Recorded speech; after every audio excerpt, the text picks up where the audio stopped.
Hi, everybody. I'm here today to tell you how to bring over our CAPS pre-developed content into your courses. There's 3 different ways. Let's get started. So first, you're going to be on your course dashboard. You're going to select one of your courses that have been rostered from PowerSchool. I'm going to select the science course. Once in your course, there are 3 different ways. So we're going to start with the first one, which is using the Add Materials button. So we're going to go ahead and add materials. And first we want to add our folder. We're going to go ahead and we're going to put in a week 12 folder for next week, November 16th through the 21st. I guess that's the 20th. All right, we're going to click create.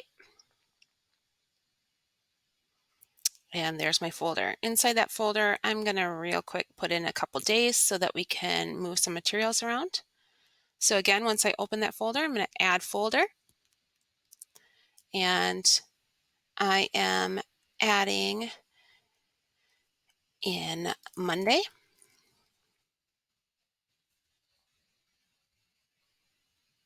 We'll add a folder for Tuesday.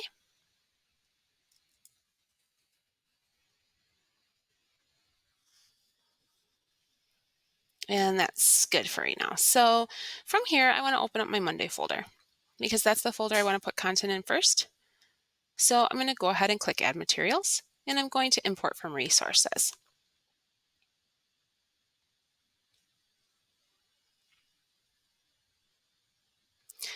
Then I'm going to go ahead and select Group,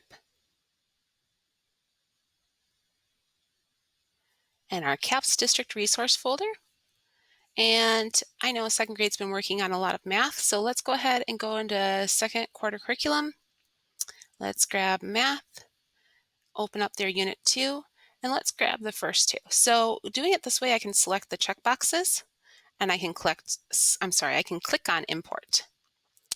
I want to open these advanced options because from here, I can select my category and I can add quarter 2. So you're all going to have quarter 2 as a dropdown. We used to only have this one full year, which wasn't sending it to PowerSchool. So now we're going to have quarter 2, which is going to send it right into our quarter 2 PowerSchool. So note that. We want to leave enable submissions on there because we want kids to be able to submit. And I want to do the same thing with this exit ticket. Category, classwork, change that to quarter 2. You can assign a due date if you'd like to. And if you're going to use student completions, it won't let you have the due date. So just know that. Click import. There you are. There are your pieces all ready to go. That was the first way. The second way is to actually go to groups, click on the CAPS District Resource folder, click on Resources, and I'm going to go down to 2nd grade again. I'm going to open up that 2nd quarter curriculum. I'm going to open up math. I'm going to open up Unit 2. And while I have boxes on here, some of you will, but most of you won't. The best way to do that then is to click the gear and click Add to Course. This was my science section. And I want to make sure that I select that folder. So if I look for, that's week 12, November 16th through 20th. And I want to put this one in my Tuesday folder. I want to change that to 1 point because it was using a PDF as just an independent practice for our students, which is perfectly okay. It's a good thing to do. There's our classwork. And I want to again choose that quarter 2. Make sure to check those enable submissions. And then if I wanted to do that to another course here, I could, but I'm good with this one. So I'm going to click add. I want the second piece that goes along with that. So I want the exit ticket. I need to do the same thing. Gear, add to course, select my course, it's 277, put it in the proper folder, make sure I have a category so that it will sync to PowerSchool and also the quarter it goes in. And then go ahead and click add.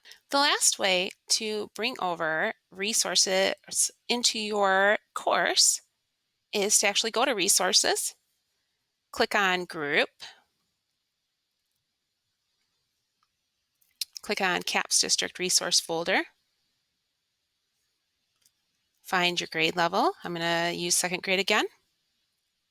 We're going to go to second quarter curriculum, second grade math, second grade. And I could bring that whole folder over if I wanted to. So why don't I show you how to do that?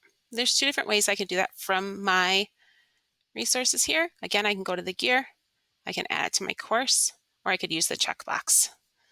So I'm going to go ahead and select this, and I want it in the same folder. See how I didn't have a Wednesday on here? So I'm going to put the whole unit in that folder. I would do that if this was like a Wednesday folder, but for the sake of demonstration, I'm just going to move this folder into this week and click Add. And it tells me my template was added. Now I want to make sure I go to my course and that I check and make sure everything's all kosher. I'm going to click on that folder and I'm going to open up my Monday. And you can see all those pieces. There's that last folder I brought in. And the last thing I want to check is with these assessments. So when we're creating them, we are enabling them, which means that students can go ahead and submit. But when they're brought over from resources, they're usually brought over as disabled, which means if you were to have your students take them, they wouldn't be able to take them. So I click the gear, and as you can see right here, I'll go ahead and draw a picture on it that this section right here is disabled. So we don't want that. So we want the gear, like I just showed you, and you want to click here and you want to enable. We want the classwork quarter 2, everything like we did before, and we're going to save those changes. So I'm going to use my breadcrumbs. I'm going to go back to the week. I want to click on Tuesday, and I want to check the same thing, because if I'm going to have my students take that exit ticket, I need to make sure I enable it first. Yep, see how it's disabled again? Enable, and you can actually say enable from this date. So it would be Tuesday from the 17th to the 17th. So then I would put like from 8 a.m. to 3 p.m. or sometimes I just let it go till 11:59. So there we go. I'm not password requiring it, and we're going to save changes. So that one won't actually open up until 8 a.m. that day. All right, and then you can see in that folder is that whole second grade unit, which I wouldn't pull over into a folder, but if we were to call this Wednesday, then, which I could do, I could edit this and call it Wednesday. That'd be a lot of work for kids, but then there we go. And that's how you pull over your pre-developed content into Schoology from resources in 3 different ways.